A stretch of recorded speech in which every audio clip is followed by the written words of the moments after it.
Between Enzo Maresca and the Chelsea board was Enzo Maresca wanted full control, and the Chelsea board will never give full control at this stage to a manager. I think Garnacho should not start for Chelsea, and Maresca clearly wanted that to happen. It should be Pedro Neto at the left wing, Cole Palmer behind the striker, and the right winger slots must starter Estevão. It's a very difficult choice by Liam Rosenior. Yeah, very difficult, and I think it's going to be a bad decision from the Chelsea. But he can never say no, Liam Rosenior. He cannot. But Chelsea can make other decision. Who would you rather manage Chelsea, Filipe Luís or Francesco Farioli? Francisco Farioli. FC Wonderkid podcast, episode 19, here with my great friend Felipe Souza. How are you doing, my guy? Very well, Alex, and you? How are you doing? Super excited because this is a bombastic episode, like the bombastic news that we received on the 1st of Enzo Maresca leaving Chelsea. We're going to be reacting fully to that news, saying what it's going to hold to the future of all these Wonderkids at Strasbourg, at Chelsea, because this move is massively important. Okay, this decision by the Blue Co board. And yes, we're going to talk also about players that are not going to double, not going to triple, not going to at least quadruple their value in 2026. So you have to listen to this FC Wonderkid podcast, the best podcast talking about young players 100% in the world. So yes, Felipe, I'm incredibly excited to hear what you have to say about this news. So what was your reaction to Enzo Maresca being sacked by Chelsea? My first reaction was, is this AI? Because I didn't expect that. I am going to be honest, because Chelsea has a pretty young team, we have to say. And I think there's a team that is improving. You have players like Moises Caicedo, Enzo Fernandes, that they are 24 years old, and they are already big players, one of the best players in the Premier League. And I think other players that are younger need to get some development to reach that level. And I think Chelsea, their squad, they are in the place that they should be, because you see Man City, they have a best squad. You see Arsenal have a more mature and better squad. Yes. So these are the two teams that are competing for the title. And then you have Aston Villa with a brilliant work from Unai Emery, and Liverpool that has a better squad. Exactly. So I think the 4th place for Chelsea, it's not too bad when we look at the squad. Clearly. So I was very surprised when I heard the news of Enzo Maresca. Very soon, right? Very soon. Of course, I didn't like some things that Enzo Maresca did in the last games. I didn't like. Josh Ashapong not playing as many minutes as he should. Yeah. I think they are conceding too much goals. And I think the main problem is you have players with quality that, okay, they are young, but they have quality to play in the Premier League games, like Jorel Hatu. Very few minutes this season. Very surprising. Jorel Hatu leaving the Ajax project, and he was the captain of the team. Yes. Icon of Ajax. Ajax suffered by him leaving, and he's not playing at Chelsea now. Josh Achampong played more minutes than Jorel Hatu. This is very strange, at least. A big talent last season in the Eredivisie. And I think Josh Achampong and Jorel Hatu could have more minutes in the centre-back position, because Chalobah, in my opinion, he doesn't convince me. I have to be honest. We can say here, Chalobah in 3 years' time, is he going to be starting for Chelsea? No. Likely no. Aaron Anselmino could be better than him. Also, Josh Ashapong. Levi Colville returns from injury. It could be Wesley Fofana with Levi Colville instead of Chalobah. Also, I could understand that. But Crystal Palace fans, if you're listening, they loved Chalobah on loan. I understand that. And he could go for 30-40 million and give a lot of money to Chelsea too. I think the main thing that happened between Chelsea and between Enzo Maresca and Blue Co, I think it was the fact that he didn't want to play some players. And if I'm Todd Boehly, and I'm seeing the team that Enzo Maresca is putting out, and I see a player, a young player that is starting for Brazil, but doesn't start for my team, I'm asking Enzo Maresca, what's happening here? Why isn't Estevão playing? And Maresca says Garnacho and Pedro Neto are playing better or do better things than Estevão right now for me to be playing ahead of him. Todd Boehly must be thinking to himself, if I know more than about football than you, Maresca, do you have to put Estevão? I honestly think what happened was the Estevão. It's the Estevão issue. He saw the game with Bournemouth where Estevão was the best player on the pitch, in my opinion. Exactly. And he has limited minutes. A lot shouldn't be as limited as they are because of the talent that Estevão has. And The Athletic came out and said the use of players and maintaining their squad value was one of the big issues for Enzo Maresca to be sacked. So the Blue Co board 100% wants to maintain the value of Estevão, of Neto, of all these players playing 100%, so the squad value is not affected, so they have very good transfers. So I think what happened between Enzo Maresca and the Chelsea board was Enzo Maresca wanted full control, and the Chelsea board will never give full control at this stage to a manager, in my opinion, because it's a multi-club project, clearly with Strasbourg, and the development of Estevão cannot be affected by the decision of a manager. 100% Estevão has to start for Chelsea in the right wing spots, and I have to agree with whoever made that decision. I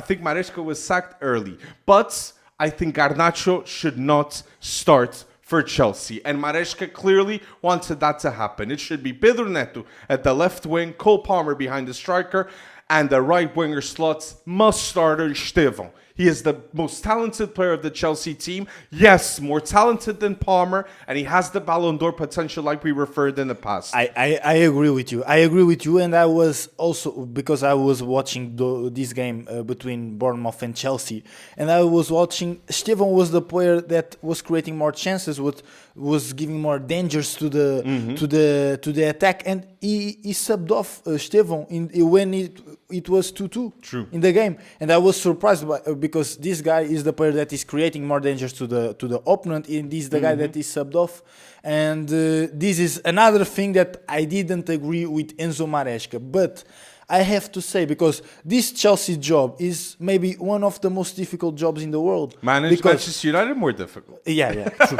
true.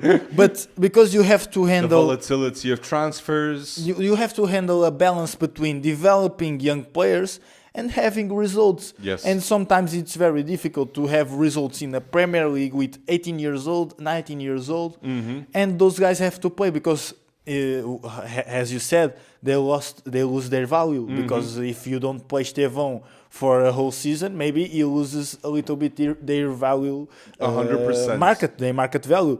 Just like it happened with Hendrik at Real Madrid. True. But it is a long-term project with Hendrik too. I'm sure Real Madrid are not too affected, and they're happy that he went on loan to Lyon, which we do think it can go very well for Hendrik also. Yeah. But that's the thing also with this Chelsea project. Chelsea currently in the world of football are the best team in the world with Wonderkids. Unequivocally, Estevão, Kenda, Mike Penders, Cole Palmer is still a youngster. Caicedo is the best defensive midfielder at 24, incredibly young, okay, for his outputs. So the expectancy is for Chelsea to be the best team in the world in 3-4 years' time. This is why for Maresca, for any manager that goes to this Chelsea job, the pressure is incredibly felt, okay? It's very difficult. And Enzo Fernandez as well, because I see a complete different team when Enzo is playing and when Enzo is not playing. True. The impact that Enzo has on this team, it's insane.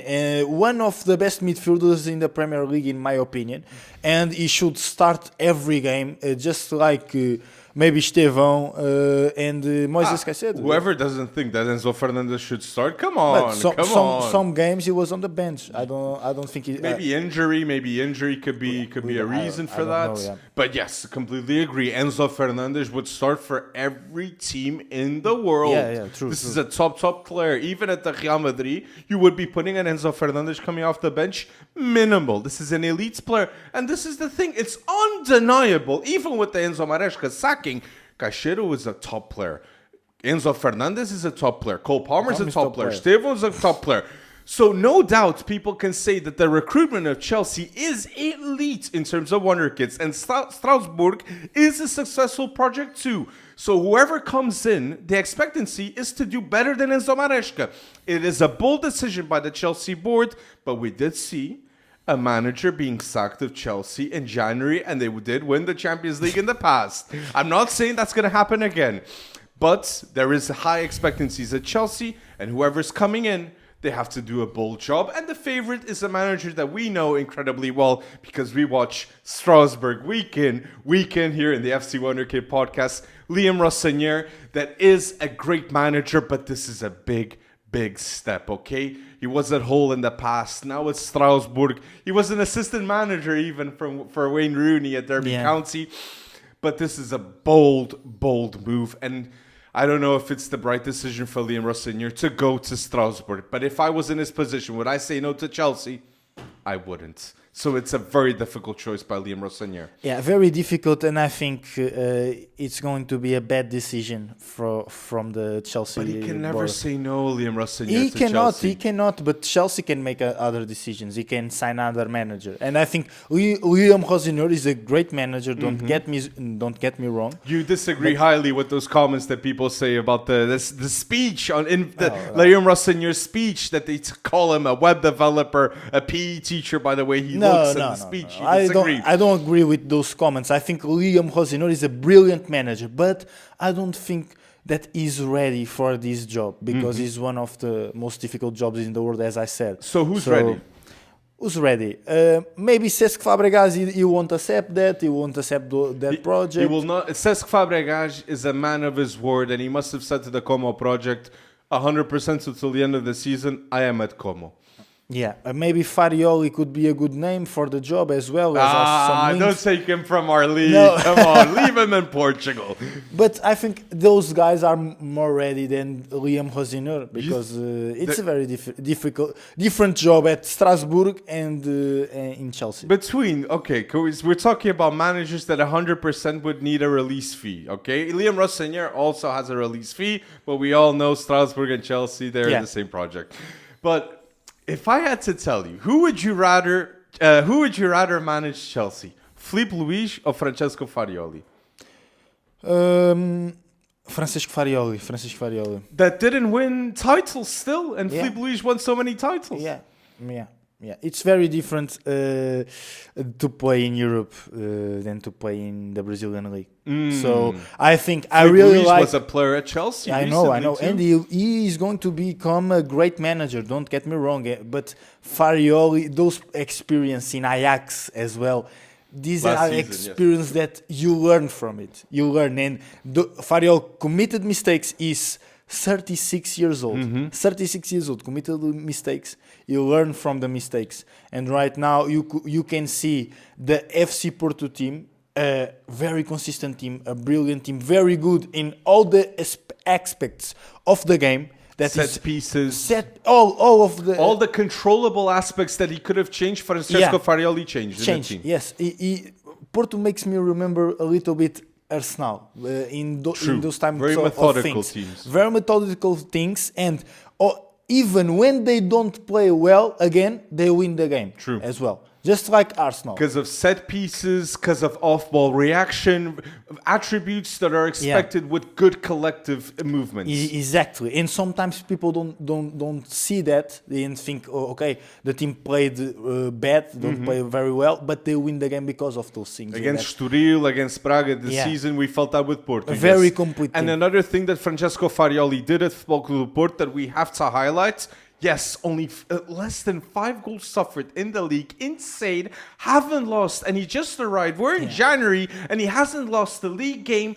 And he built new references of Futebol Clube Porto. Froholt, that was just transferred in. He's a new reference. The centre-back duo, Kivior and Bednarek. Diogo Costa was a big reference of Futebol Clube Porto. But the presence that he has now in this team is completely different. Farioli has been elite for Futebol Clube Porto and for Portuguese football. And at 36, from what we're seeing we're seeing the development of one of the best managers in football. And Filipe Luís is also that, okay? That's why when I ask you, Filipe Luís or Francesco Farioli, it's a difficult question. And everyone at home answer it also. I might be going Filipe Luís right now, okay? Wins multiple trophies. The tough decisions also at Flamengo, because Gabigol was in that locker room and he played with Gabigol and he had to say to him, look, man, you're not the right guy for this team and I want to win multiple trophies and I won't win them with you. So Filipe Luís did tough decisions, improved massively the team. Tactically, the team plays incredibly well. Great game in the Intercontinental against PSG 2. I love Filipe Luís and I would pick Filipe Luís for the Chelsea job. It's a big step. But if I'm the agent of Filipe Luís Jorge Mendes, I'm saying, come on, another season of Flamengo, okay? Another season of Flamengo. You're going to learn more. You're going to have more responsibility in the transfers. Filipe Luís was watching the Gil Vicente Sporting match. Yeah, to watch the goalkeeper, I think. Andrew, 24-year-old goalkeeper, if you do not know, very good, okay? Represented Brazil in the Olympics in the past. But yes, let's see, okay? Filipe Luís would be a very interesting choice. But Liam Rosenior, going back to him, Liam Rosenior, so you think it would be a very tough appointment for himself, the expectations, everything. And for Chelsea. Do you think it could happen, the same thing that happened to Graham Potter at Chelsea could happen to Liam Rosenior also? Yes, it can happen, yeah. Because, again, to get this type of job, you need to have experience. You need to make mistakes. Mistakes sometimes are important to learn. And Graham Potter make one good season at Brighton, 2 good seasons at Brighton. And beforehand too, yes. 2 good seasons at Brighton before getting this job at Chelsea. And Liam Rosenior, the jobs that Liam Rosenior take. Strasbourg, good job at he Strasbourg, was sacked from Hull important. City, yes. He was sacked from Hull City and right now he's going to Chelsea. I think it's not the right guy for the job right now. When you look at Farioli, for example, this guy is 36 years old. The teams that he already trained, it's insane. He was at Ajax, he is at FC Porto, he's first in the league. Ajax was close to win the Eredivisie. But was a coach at Nice. 34 years old, first coach at Nice. But could you see Liam Rosenior going to Chelsea in January, coaching Chelsea until the summer, and then returning to Strasbourg again? Impossible. I don't think that's... So we can never see Liam Rosenior as like an interim manager for Chelsea? No, I think it's very difficult. I think he won't accept that. I think it's very difficult because Strasbourg needs to find a manager as well. And the manager, the perfect appointment for Strasbourg to be the replacement of Liam Rosenior if he goes to Chelsea, for me is clearly Thiago Motta. Thiago Motta would be such a good appointment because he would be given the time to build his philosophy. And the way he plays in the French league, 100% he would succeed Thiago Motta in the Strasbourg job. And he would develop the players at Strasbourg incredibly well. Like we saw at Bologna, we saw Xerxes being developed, Calafiori being developed by Thiago Motta. I'm sure a lot of the Strasbourg players would also be developed with Thiago Motta. And I think to go to Chelsea is too soon for Thiago Motta, but going to Strasbourg would be such a good career choice. I'm curious, mate, to be honest with you. Suggestion. I don't know if Liam Rosenior would go bad or well. I just don't think the expectations that we have for top managers like Hansi Flick when he goes to Barca, like Fabregas wherever he goes next, Xabi Alonso when he goes to Real Madrid. I clearly don't have those expectations for Liam Rosenior at Chelsea. However, do I think that Liam Rosenior is one of the most exciting young managers, English young managers, 100% is? I do think that. I think it's a bold choice. And I think it could succeed. But yes, let us know down below in the comment section. What do you think about Liam Rosenior going to Chelsea? Who do you think should replace Liam Rosenior? Who replace Enzo Maresca? Let us know in the comment section down below. And comments on Spotify, Apple Podcasts is a huge help for us. But yes, big topic here in the podcast. It's players, Wonderkids that we think are not... Wonderkids that we know are not going to double, not going to triple, but quadruple their value 100% in 2026. So, when I say this, Filipe, who's the first player that you think is going to quadruple his value in 2026? Easily, the first player that comes to my mind when you say this is Jacobo Ramón. Jacobo Ramón that started the season with a market value, guiding by transfer market, with 6 million market value. Jacobo Ramón started the season. Right now is 18 million. So he's already tripled his value. Yeah, he's already tripled. So I think maybe he could get like double of 18. I think he can get to 40 million in the end of the season if he continues to develop this way. The improving from the beginning of the season to right now, it's insane. Very good on, off the ball. He's becoming a very complete center back, and I think Real Madrid can get it back. 100% better than Asensio, Jacobo Ramón. Right now. Right now, yes. In my opinion, he's the best under 21 centre back this season so far. So I think that's a player that will double or triple his value. And at Como, there's also Jesus Rodriguez, Perrone, phenomenal midfielder. Como project is full of young players that you must know. Asandiao. Jaidan Adai as well, another winger.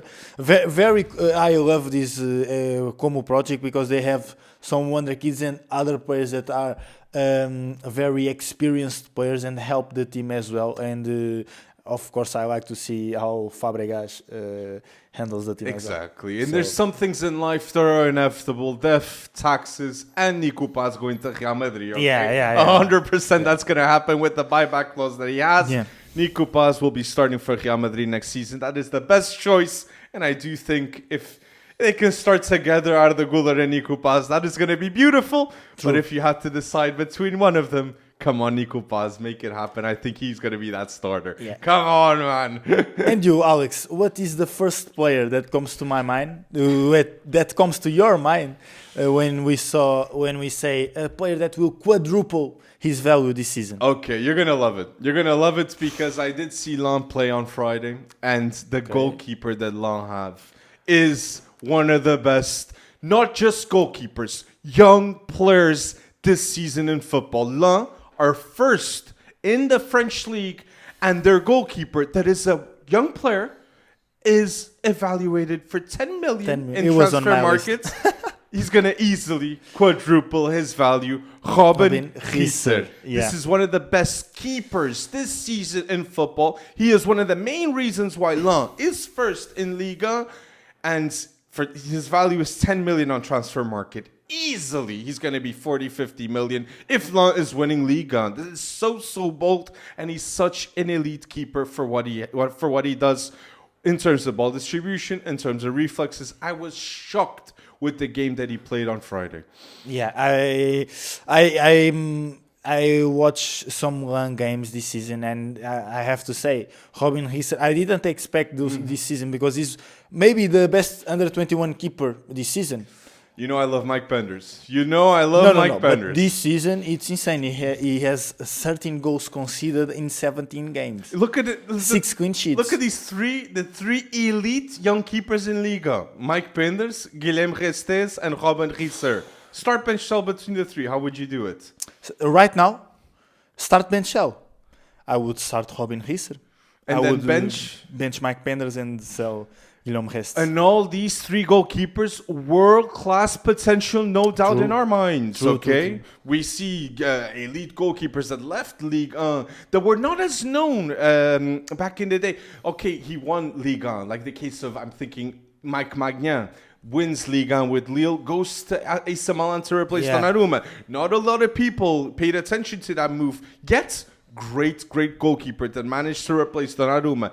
Now, Restes, Gieser, and Mike Penders, we believe 100% are three keepers that have that potential to be the best in the world. Future. And the Ligue 1 is becoming a league with a lot of young players to watch. Mm-hmm. And in a lot of teams, you have Lille, you have Lens, you have Strasbourg, you have PSG, Stade Rennes, Jérémy Jacquet, even Marseille with Robinho Vaz, a lot of young players. So Monaco, one of the best academies in the world. True. PSG also has a great academy. Yeah. If you you love young football, it's mandatory to you to watch Liga we do, okay? Yeah, we watch yeah. Strasbourg every week, okay? We can proper start. So Robin Gieser is the player that easily is going to quadruple his value, and you must know.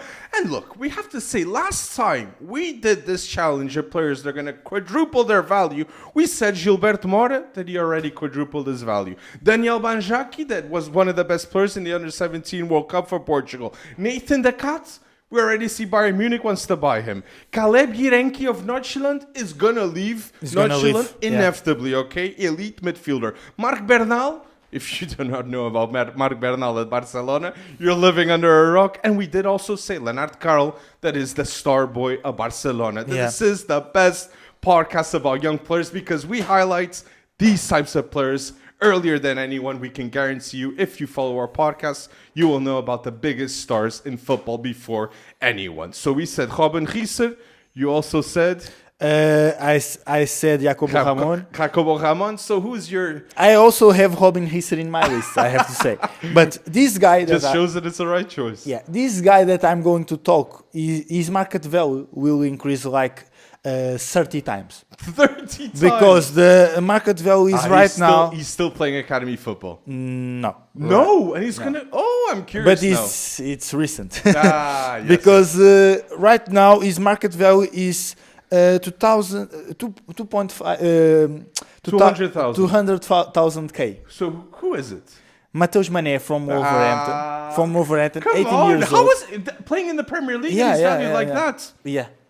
According to Transfermarkt, maybe in the next update of Transfermarkt, the value will increase a lot, maybe 10 times at least. Exactly. But he's a player that his value will increase because we saw yesterday the game against West Ham, one pre-assist, one goal, one penalty, one. I think was the player that created most chances in the game against West Ham, and he's 18 years old. We are talking about a real talent from Wolves Youth Academy. And Wolves needed someone to be the differential and the offensive player. Jean Arias was not being that. However, he did score the first goal. Strand Larsen was injured a lot of the time.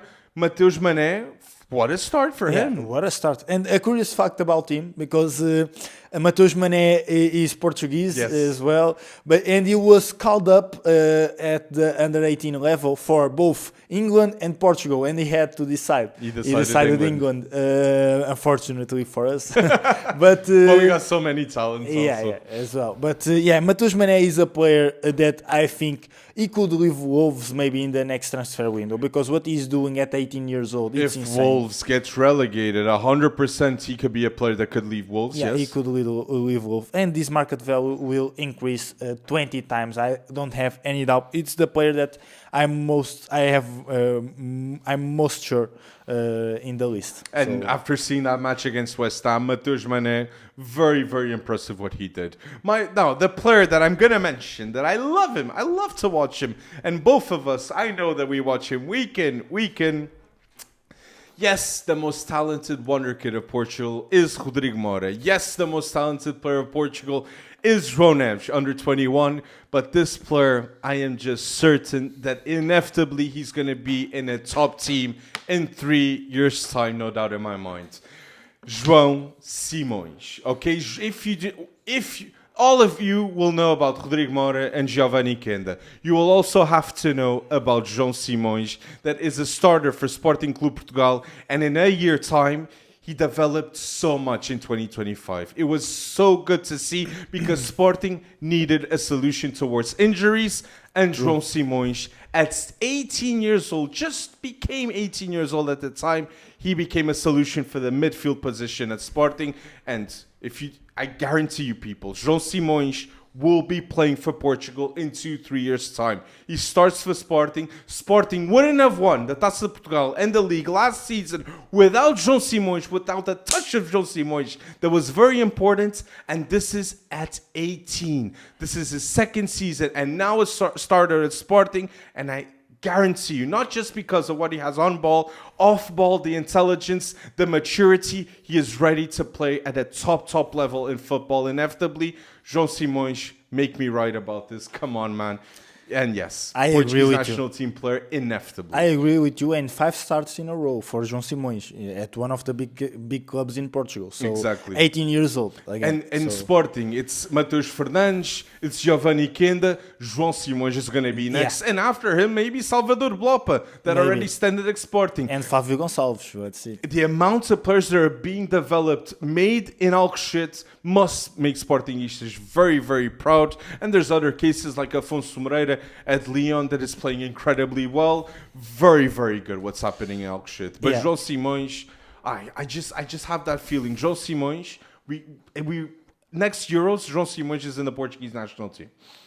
Maybe At 20, Maybe. at 20, I really 20, think yeah. he can reach that level. Yeah. I think after Kenda is the next one to the world that the world will know. João Simões, I think, he spent like 1 or 2 more years at Sporting, and he will live for a world class. Even the manager Rui Borges said he will be a world class player. And we can say it makes sense because we're mentioning João Simões too. The amounts of young players, Sporting Clube Portugal is the best team outside the top 5 leagues in terms of young talents in a squad. Such an elite development from Alcochete talents and recruitment. If we put the list of names, Debast, Diomande, João Simões, Eduardo Giovanni Quaresma. Queda, Eduardo Quaresma. The list is amazing of Sporting young players. I am so impressed with what's happening at Sporting Clube Portugal, and you must pay attention with the development of also a Trincão, a Luís Soares, a Martin Hulman, that they're not youngsters, but they're essential for the development of the youngsters that I mentioned previously, okay? True. So pay attention to Sporting Clube Portugal, that Pedri even mentioned that is one of the teams that he watches in during the weekend, okay? So if Pedri watches, you must pay attention to Sporting Clube Portugal. True. Very well said, Alex. I have other name here that I think is an underrated centre back. He's from Roma. He's from the Poland national team as well. It's Jan Ziolkowski. That is an aerial beast. This guy is 1.94 meters. He's very tall. He wins almost every aerial duel. And his market value is 7.5 million euros. So I think in the end of the season, Gasperini is starting to play him more minutes, and I think in the end of the season, this value will at least double or triple this value. So it's a player that you really need to see Serie A, and I'm really I have to say, more Serie A teams are trusting in the youth. They have to. Yeah. We can say AC Milan with David Bartesaghi. We can say Como with Nico Paz. Lecce has been trusting the youth a Tiago lot. Gabriel, Francisco Camargo. Martin Hulman, when he left the Sporting, he was a youngster back in the day. Dorgo, when he leaves to United. Tiago Gabriel, the young centre back, Portuguese centre back, that is market value, or Lecce will only let him leave for 30 to 40 million. What they did with those types of players, insane. But going what you said, agree a lot. Yeah. And this is a player, Jan Ziolkowski, that I think in the end of the season the value will at least triple the value. And you, Alex, I have a center back name that we mentioned him in the last podcast. Okay, and a lot of clips are coming out about him, but I want to mention him once again because he impressed me, and he's playing today, and we're gonna watch him today. It's Mbokazi, okay? Mbokazi clearly is a player that his market value is going to be quadrupled, okay, at the end of the year in 2026 after a World Cup and after the AFCON too, okay? But what he's going to do in Chicago? Like the South African manager said, questioning his move to Chicago, that's we can understand, okay? And Mbokazi should 100% start for Chicago Fire, and he would start for many European teams. South African listeners told us to name him TLB, that's his nickname, and I can tell you, South African listeners, I love Mbokazi with the way he plays. He's very similar to Diomande here in Portugal with the duels, the physicality that he has, very dominant. And in terms of ball distribution, Mbokazi is clearly one of the best players I've seen in Africa in terms of ball distribution. And he's 20 years old, okay? Yeah.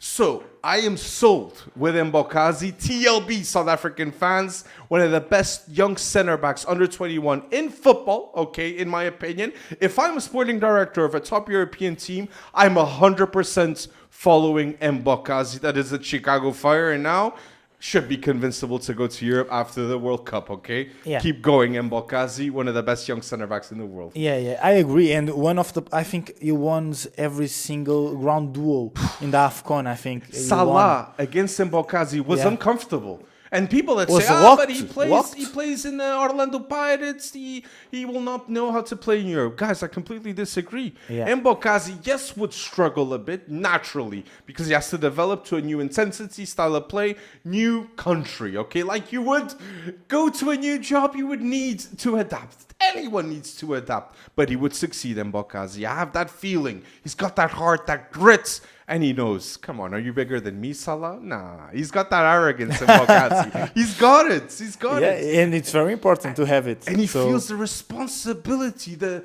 South African fans, they put so much pressure on him, but he loves it. He loves it, and he thrives under it. It's inevitable. Mbokazi of South Africa, for you to know also. Very well said, Alex. I have two other names here. One is from our league, Portuguese league. His market value is right now 4 million euros, and he's a striker and won the Under-20 World Cup. Is Zabiri from Famalicão. That is a player I think is improving so much this season because I saw the beginning of the season. I saw some struggles in the in the league, and right now he's a very better player. Much more composed on ball. True. He would lose the ball fast, and he's a good shot creator. He easily shots to the goal, shots on target, and I think it's very important for a striker. And I think it's a player that will at least get to the 15 million euros. It's almost quadruple the value. Yes, in Famalicão, very interesting. We did mention Zabiri, Matias Damorim, very interesting all player. these players at Famalicão could play in the Premier League. I'm not joking, okay? Just see the case of Luis Junior, that was a starting goalkeeper at Famalicão last couple of seasons, and he goes to Villarreal, starts straight away, and you can see the difference. Starts very well because Exactly. he's performing very well at Villarreal. Trust the quality that is developed at Famalicão, Ugarte, Pedro Gonçalves, many good players developed in that team. True. In the Portuguese league, other players, other Wonderkids that you must know that are not in the top 3 teams in the Portuguese league: Zabiri, Gustavo Sá, Matias Damorim, all at Famalicão. Omar Camara, a Vitória de Guimarães, very interesting. Miguel Maga, also I like him as a fullback. Alex Amorim, I know you love Alex Amorim, midfielder at Alverca. Andrew, 24 years old, goalkeeper at Gil Vicente. And Benny Mukendi, also of Vitória de Guimarães, plays for Angola. I love the intensity, and he's a great box-to-box midfielder. Outside the top 3 teams, all these players, and you must know these players, okay? Because they would be added values 100% for any team in the Premier League mid-table. I really think that. Wolves, they would all play for Wolves, in my opinion, okay? Very interesting. But you said Zabiri. Here in my notes, I have his compatriots. Otmane Mama. That's... I saw on Transfer Market, still valued at 1 million. Come on, Transfer Market, you had updates. They updated recently with Leonard Carl saying he's 60 million. He's the MVP of the under 20 World Cup, and he's still valued at 1 million. I gotta point fingers at Transfer Market. But Otmane Mama, if you do not know this creative midfielder, inevitably you will know, because he is going to play for Morocco one day. Okay, he has tough competition with Brahim Diaz and Bilal Kanous. However, seeing the potential, seeing the way he plays for Watford, I completely see him leaving in January or in the summer to a Newcastle, to a Brighton, or even to Strasbourg, to one day maybe go to Chelsea. Maybe. Otmane Mama is a player that all listeners, like Zabiri, you must know, this Moroccan genius. That's for Watford. He is absolutely essential for the team. And he is going to be a name that is going to develop a lot in football. I agree with you. I have here one to close my list is Vasilis Kostov from Red Star Belgrade. You talked about him in the podcast. Yeah. I've already talked about him. He's an attacking midfielder, a joy to watch. Those players that it's worth the ticket. You know, it's a very enjoyable player like to watch. Gabriel. Yeah. Like JJ Gabriel and Ryan Cherky, for example. Exactly. Players that it's really enjoyable to watch them. Very technically strong, technically gifted, insane dribbling, good passing, and I think his market value right now is 10 million. And I think I think next season he will get the move. I think he is going to one of the big 5 leagues. Let's see. One team that I could see signing him is Leipzig, but. Let's see, because they'll know about him also. Yeah. I think they know, and it's a player that I think he will have a bright future ahead. Makes sense. It makes a lot of sense. And again, this is a player that has a lot of talent, and 100% like you, I agree. Leipzig would be on top of him. Yes, this is a player that we mentioned in past podcasts, and I want to reiterate. You guys have to know, and it's inevitable for him to go to a top team. Maybe in January. We mentioned him before the pod, Mozakitic. That is valued at 25 million in transfer markets.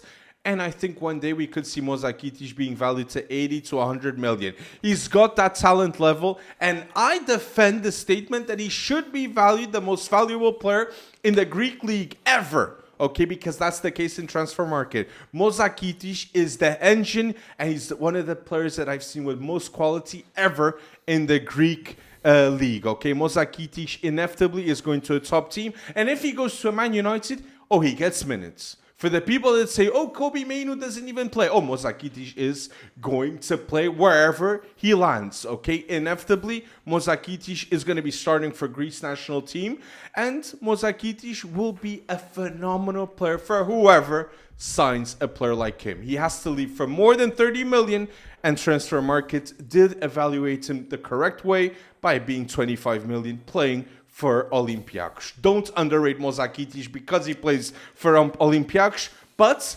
praise Mozakitic for being such an important player at his age for Olympiacos and developing towards being a player in the Greek national team. We must respect a player like him, just like Karetsis. We respect Karetsis massively for what he's doing at Genk, and for Greece, Mozakitic, you also inevitably are going to respect him. Must remember the name of this player. Yeah. Very well said, Alex. And you have more names in the list, or? I do have more names also. I would mention Thiago Gabriel fast, but I know you want to mention there one or two. I have to mention Marc Bernal again, because I think right now his market value is 10 million. It's very easy. It's 40 million to quadruple. But who his is he value. taking? How is the Barca midfield going to be composed with Marc Bernal? He will start to having more minutes. He will play better. He's improving. He's recovering from an ACL injury that we all know that is very difficult. And I think Marc Bernal in the second half of the season will improve so much, and will. Some people will be surprised with his level. Do you think he'll be called up for the World Cup if he's so impressive for Barcelona? I think if the second half of the season is successful, I think yes. Oh, that's a very, very bold statement. Let us know if you agree in the comment section on YouTube. And I wanted to confront you and ask you. You did say Mike Penders will be better than Courtois. Yeah. Defend that statement, mate. It's very bold. Defend that statement. The guy is 20 years old. Courtois is the best saving goalkeeper in the world.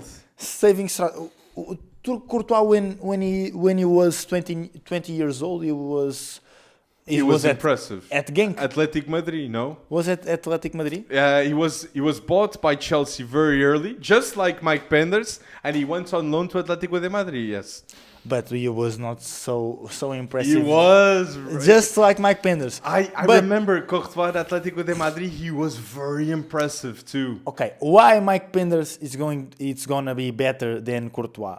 First of all, Mike Penders is almost a centre-back goalkeeper. True. Because the role that Mike Penders has in the build-up phase, it's not the same role that Thibaut Courtois had in his career. Football changed, yes. Football changed. He's better with his foot. He's better for the build-up phase. Those parts also are important right now in the modern football. And I think Mike Penders is also very tall. The guy is 2 meters. His height is 2 Just meters. like Courtois. Just like Courtois.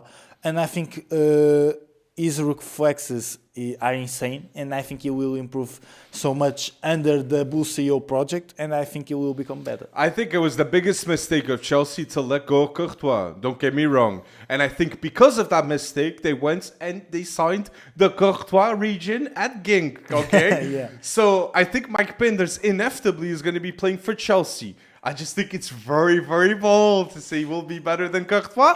But we hope here at FC Wonderkid that is going to be the case. Okay? Yeah. Mike Penders becoming that top goalkeeper and the best goalkeeper in the world. Because if he becomes better than Courtois, he has to be the best goalkeeper in the world of football 1 year. Yeah, and I think that it is. I don't think that right now is the best under 21 keeper, but I think You did say Robin Gieser. But I think he will be. He is the under 21 keeper with most potential in the world right now. No doubt. In the world right now, I think this guy has elite potential. I agree, completely agree. But let us know down below, who do you think are the Wonder Kids that easily are going to quadruple their value? I'm going to be very interested with the comment section. And yes, we can guarantee you all the players that we mentioned, all are going to raise their value, okay? And if you disagree, let us know in the comment section also. Here at the end, we're going to also mention a bit of transfers, okay? Because a lot's been happening. And True. I've seen now, I remember speaking to you and we were saying Kees Smit to go to Newcastle, to go to maybe, at least there was even Man United rumors about him, Brighton. Now they're saying Real Madrid is going in for Kees Smit. I'm thinking to myself, Real Madrid is going in for Kees Smit. Real Madrid has Mastatuono, Nico Paz, Arda Güler, all playing in that position. Also getting Kees Smit. No. That's not the correct decision for Kees Smit. No, I think that's not 60 million. Do you think that's the right fee for Kees Smit? 60 million. That's the mentioned fee.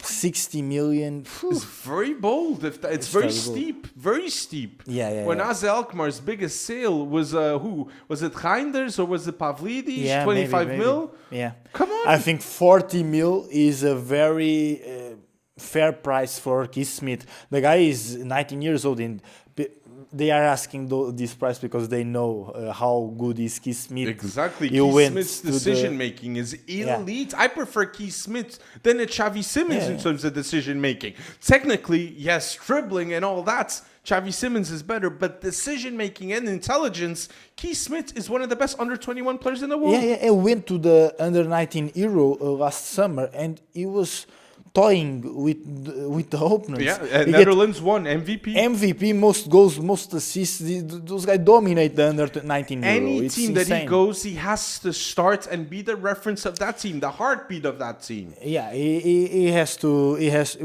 I think he has to choose well the next path, the next step of his career, because he needs to play minutes. He needs to be important in a team. What would happen if he goes to Real Madrid? What would happen? I don't think he'd play. I wouldn't. I didn't. There's a risk of what happened to Reinier Jesus leaving Flamengo as a youngster happening also to Kees Smit. And as a manager, it's very difficult. I wouldn't like to be that manager that has to choose between Arda Güler, Nico Paz, Franco Mastantuono, and Kees Smit. Yes. It's nonsense. But if you were the agent of Kees Smit, where would you be whispering, saying, "Come on, you got to go there"? You gotta go there. I think maybe.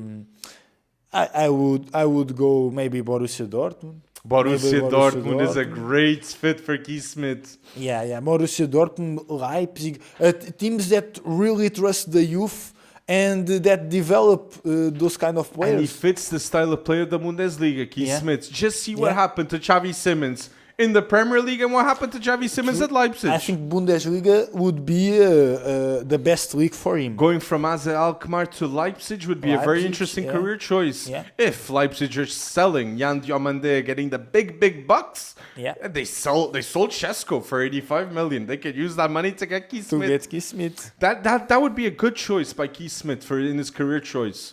But if they are asking for example, Leipzig will not spend 60 mil 40 on they Kees would. Smit. 40, yes, but because if they spend 60 mil on Kees Smit, they have to sold sold him. They have to sell. They have to sold Kees Smit for 2 or 3 years later. They have to sold Kees Smit for which price?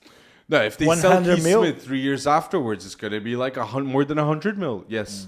And a team like Leipzig could make that happen. Okay, And they you make did sell a profit of 40 mil with a player like Kees Smit. I don't think Kees Smit is just a profit. I think when they think about signing Kees Smit, is about winning the Bundesliga one day. That's the Leipzig project's dream for that to make that happen. But it is a bold choice. But I like your suggestions with Borussia Dortmund and Leipzig, yeah. because one thing's for sure: it's the best league after the Eredivisie for Kees Smit to play is the Bundesliga. Bayern Munich, we didn't say why.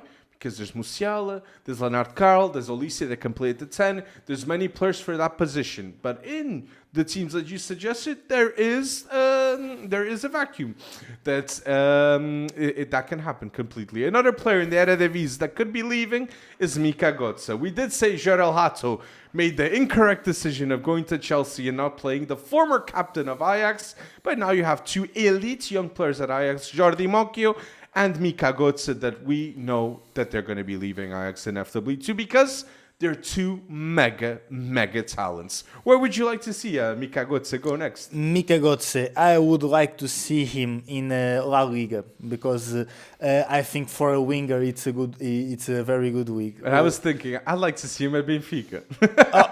Yeah, Benfica but I think do need a Mika Götze. I think Mika Götze will play in a Big 5 league. I think in a good team, and I think maybe in La Liga. In La Liga, that's a bold choice, though. La Liga. I don't know who in La Liga is going to sign Mika Götze. Maybe Athletic Madrid, but I didn't like to see Mika Götze in the hands of Diego Simeone. With all the respect. That's Brighton. Could we see a Brighton maybe going for a Mika Götze? Brighton, yes. We could see him maybe in Marseille. Going to the French league, yes. Could be a good signing for Marseille. I think in Bundesliga. But if people don't know about Mika Götze, he's an electrifying left winger that can play at the right wing. He's inevitably going to be in the Belgium national team. And Mika Götze, in terms of creativity and decision making, he's very, very good for his age, under 20. So if he's going to a Marseille, if he's going to a Brighton, he's playing because he's got that talent to play and add so much value to all these young teams. Yes. World-class potential. Another player at Ajax. After Jordi Hato, inevitably, Jordi Mocchio and Mika Götze. Jordi Mocchio, what makes him special? Also Belgium. And can play at centre back and defensive midfield. Yeah, and he's very strong in all the phases of the game because he's strong on the ball, very aggressive. This guy is a beast physically. In duels, yes. And Jordi Mocchio is 17 years old. Exactly. Already a big role at Ajax senior team at 17. Other players from Ajax that I think could leave this summer and are having a big improvement is Sam Storr. I don't think I'm spelling well, but I know who it is, yes. A midfielder from Ajax, very good, very technically gifted, a joy to watch, and a very complete midfielder as well. He's a number 8. Other player, Aram Bouwman, that is a centre back from Ajax, and he's starting to have in minutes in the first team. Yes. Very the good. Virgil van Dijk region. Yeah, very good as well. And Ryan Bonide as well, that is 19 years old. Yes. Already starting some games for Ajax, and I think those players, will get Ajax some money in the next transfer window. Very interesting. And now, this is a moment that we can mention generational two Wonderkid center backs that have generational potential, okay? Daniel Ordóñez, that is going to Chelsea, we mentioned, of Independiente del Valle. That man is a cheat code for his height, for everything he has in terms of distribution, attributes. He's like the Virgil van Dijk region. But there's another one, which is Duque of Austria Vienna. Yes. That is rumoredly going to Liverpool. Another player that has all the attributes, just like Virgil van Dijk, that you listeners must know, that has generational potential, right? Right. Very tall as well. I think the guy is 1.98 meters. I think he's taller, maybe. 98 I think meters. he's taller. Yes. Whew, insane. Whew. He's going to get to 2 meters, most likely. Yeah. And I have to say that was one of the players that impressed me the most in the last Under-17 World Cup. Austria going to the final, and Duque was Yeah. one of the main reasons that happened. Because I noticed that some players that I didn't know impressed me so much Yes. in that competition, because I know a lot of players, and those guys I didn't know so much. The Austria team was And the big doubts that we didn't know a lot. After Johannes Moser was the most important player for Austria. 100%. in the And competition. Jill, the midfielder. Okay, Center yeah, midfielder also. But and I think it's a very complete center back. And when you saw a center back that is so tall and good on the ball in this modern football, you could tell that he's going to be something special. And I think Liverpool will make a brilliant signing, because like 3 million signing. I saw that. Yeah, he still hasn't played for Austria Vienna professionally. So 3 million, it's a bargain. So After you see that Under-17 World Cup completely. And that's the thing about these types of competitions. Players that you don't know then are scouted, and then they go to these top academies, and then something great can happen, but something bad can happen also. Because maybe he would have played at Austria Vienna, played professionally, became a reference. We don't know. We don't know what could happen. Other player that really impressed me in the Under-17 World Cup, and I think he will have a chance in the first team of Grêmio, is Tiaguinho.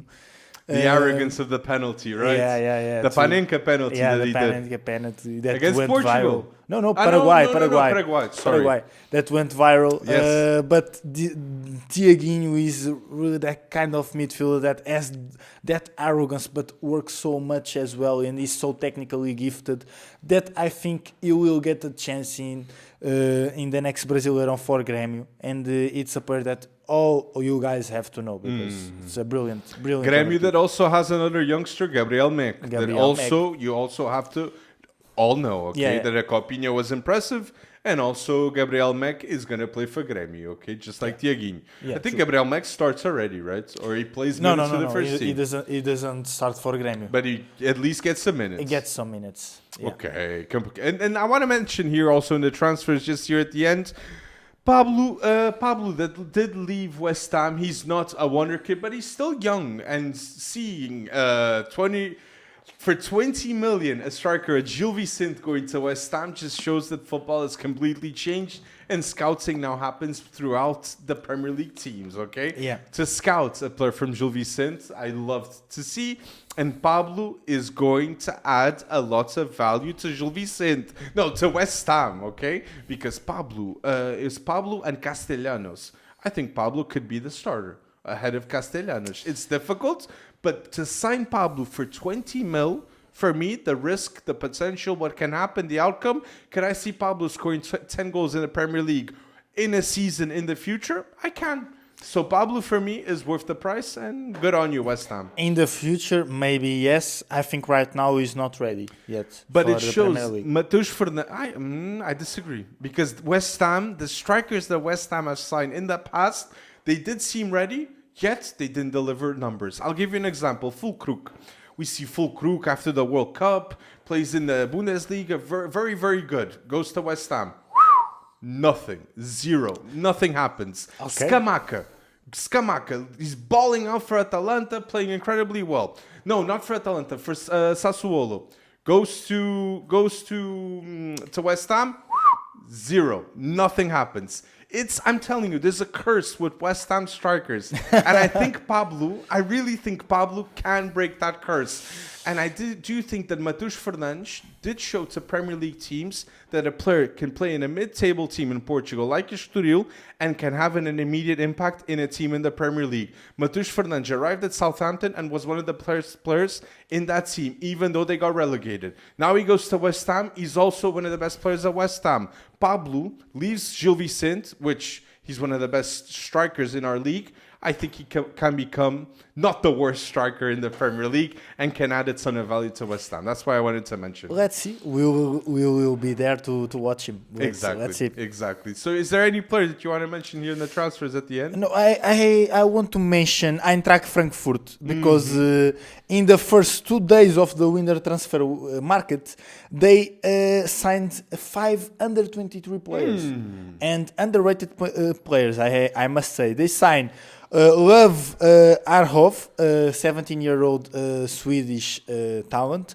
Keito Kumisharu, a Japanese talent as well, 18 years old. Keita Kuzugi, also Japanese, and a player from Djurgården that is very good, great player. I've seen play sometimes and he really impressed me.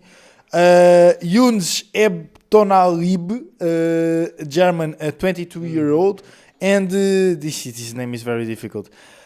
I will try my best. Amaimuni Eshioyab. And where is he from? Morocco. And he was playing in the German as well. And those are players that are playing in secondary leagues or in like Swedish leagues. And it's very great to see that the scouting of Eintracht Frankfurt is really there, is watching, and is signing those players and when they feel that they could add value to the squad. Frankfurt is a team that has Ugo Larsson as one of the main players, Swedish player. Yeah. And I'm surely, this is the thing with Frankfurt and German teams, they're very practical. Yeah. Very practical. I'm sure they must have said to Ugo Larsson, who's playing well there? Who's playing where? I'm surely, mate. And Ugo Larsson must be the type of guy that he must give his input and say, look, I think this guy. I'm sure that must be the case, mate. But yes, in terms of big decision making and scouting analysis, they're 100% doing that and taking the risk. That's what is needed, okay? And Frankfurt have they've taken the risk with many players, and look what they've received back. Cases like Luka Jovic, Ugo Ekitike, we've seen recently, Omar Marmoush. Before he went to Frankfurt, he was not a big type player. True. Can Uzun, that we know that is going to be the next big thing leaving Frankfurt. So yes, you have to know these 5 players that Philippe did mention, okay? And you did, I'm sure you did say the names correctly, okay? You spelled them right. Here at the end, so we did say in our timestamps, in our notes, because yes, here at FC Wonderkid, we do make notes before we film. We had young managers to be mentioned. We mentioned Farioli and Philippe Luigi in the Chelsea talk.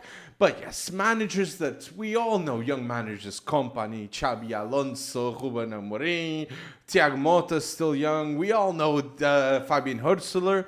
But who's the young manager that you would like to say to the listeners that they're not paying maybe as much attention as they should? And inevitably, he's going to be a top manager. There's the case of Vasco Botelho da Costa at Moreirense. That's the first guy that comes to my mind, Vasco Botelho da Costa from Moreirense, because I understand why people don't pay some attention, because he coaches Moreirense. That is a mid-table team in Portugal. Has the same ownership group of Bournemouth, so you might as well pay attention to them, okay? Because some players that are going to be going to Bournemouth straight away could be at Moreirense beforehand. Yeah. Very true. And he's a manager that make a really good work at Alverca and in Estoril under 23 team. So I'm going to make you a tough question. I'm going to do a tough question to you. So now a lot of rumors are circulating that Pep Guardiola will maybe want to leave at the end of the season, blah, blah, blah, blah. And Guardiola says he's the happiest man alive because of Heinz Cherki also. Because if you're coaching a player like Cherki, you got to be happy. But what if Pep Guardiola does decide to leave Man City at the end of the season? Who would you pick between Maresca, Company, and Arteta? 3 players. Maresca, Company, and Arteta. Because why am I asking you between Enzo Maresca, Company, and Arteta? These 3 were former assistant managers of Pep Guardiola, or 3 people in the team of Pep Guardiola, or worked with Pep Guardiola. But Man City don't have Pep Guardiola, and they have the 3 options of Arteta, Company, and should I say? And Enzo Maresca. So you have Arteta, Enzo Maresca, and Company ahead of you. Who would you pick between the 3? I think Company, yeah. The one that got relegated, Burnley. I would also pick Company. And the people that would use that as an argument, you do not know ball clearly. Because it was not because of Company that Burnley got relegated. It was the recruitment. It was the structure at the top. There was many variables. And people sometimes have to realize that. Because Man United, for example, is a problem that, of course, some managers that passed to United were not so good, but Man United was full of problems. Exactly, So it's not just the manager. Next podcast, we didn't go deep to Man United this episode, but next episode, Man United fans, we guarantee we're going to talk about Ruben. Yeah, but I think first, The Company is disrespected. People disrespect Company because of that Burnley job, but what he's doing at Bayern Munich is absolutely world class, and he is one of the best managers in football. I agree, and I think he's improving so much as a coach as well, because the Bayern Munich team that you see this season, it was not the same. It's not the same that you saw last season. 100%. The improvement is there, and he trusts the youth now, Company, he trusts which he didn't in the past as much. And I think Company also learned from his mistakes that he committed in the past. So I think Company is going to become one of the best managers in the world. And when Pep Guardiola leaves, I would pick Cesc Fabregas instead of Company to the Man City job because of the way he plays. And I think the squad would adapt well to the Cesc Fabregas way of play. At the end of the season, Hugo Viana has a decision as sporting director of City of replacing Guardiola. Maresca will be available probably, but Fabregas, if they convince Cesc Fabregas, so you think Cesc Fabregas would be the best possible replacement of Pep Guardiola at Man City? Yeah. I'll go Company though.